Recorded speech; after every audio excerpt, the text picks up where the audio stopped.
सातारा शहराचे आमदार शिवेंद्रसिंहराजे भोसलेंनी पहिल्यांदाच मंत्रिपदाची शपथ घेतली। ते छत्रपती शिवाजी महाराजांचे थेट वंशज आहेत। भाजप नेते उदयनराजे भोसलेंचे ते चुलत भाऊ आहेत। राष्ट्रवादी काँग्रेस ते भाजप असा राजकीय प्रवास त्यांनी केलाय।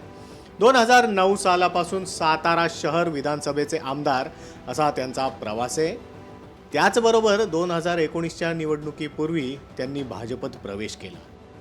भाजपच्या पश्चिम महाराष्ट्रातील महत्त्वाचा चेहरा जयकुमार गोरे यांची पहिल्यांदाच मंत्रिपदी वर्णी लागली आहे। सातारा जिल्ह्यातील मानखटावचे ते आमदार आहेत।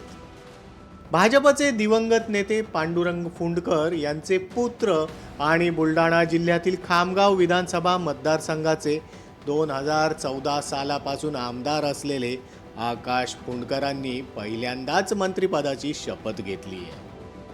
पुण्याच्या पर्वती मतदारसंघातून भाजपच्या आमदार माधुरी मिसाळ या पहिल्यांदाच मंत्रिपदी विराजमान झाल्या आहेत।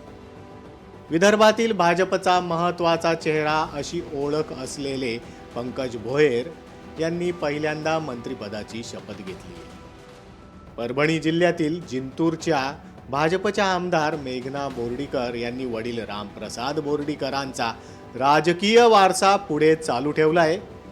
त्यांनीही पहिल्यांदाच मंत्रिपदाची शपथ घेतली आहे।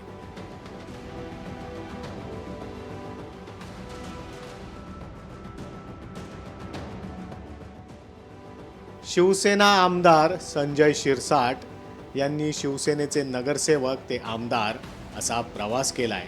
2009 साली पहिल्यांदा ते आमदार झाले। शिरसाटांची ही आमदारकीची 4थी टर्म आहे। मात्र मंत्रिपदानं त्यांना अनेकदा हुलकावणी दिली। त्यांनीही आज पहिल्यांदाच मंत्रिपदाची शपथ घेतली। सध्या ते सिडकोचे अध्यक्ष आहेत। ठाणे जिल्ह्यातून शिवसेनेचे ओवळा माजीवाड्याचे आमदार प्रताप सरनाईक यांनीही पहिल्यांदाच मंत्रिपदाची शपथ घेतली आहे। ठाणे महापालिकेमध्ये नगरसेवक म्हणून त्यांना कामाचा प्रदीर्घ अनुभव आहे। शिवसेनेचे प्रकाश आबिटकर हे कोल्हापूरच्या राधानगरीचे आमदार आहेत। 2014 साली पहिल्यांदाच ते आमदार झाले। त्यानंतर त्यांनी आज पहिल्यांदाच मंत्रिपदाची शपथ घेतली।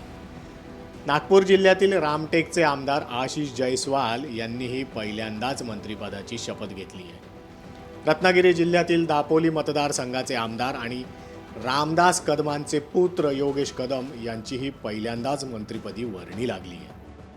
अजित पवारांचे विश्वासू आणि सातारा जिल्ह्यातील वाई विधानसभा मतदारसंघाचे आमदार मकरंद पाटील यांनी पहिल्यांदाच मंत्रिपदाची शपथ घेतली आहे।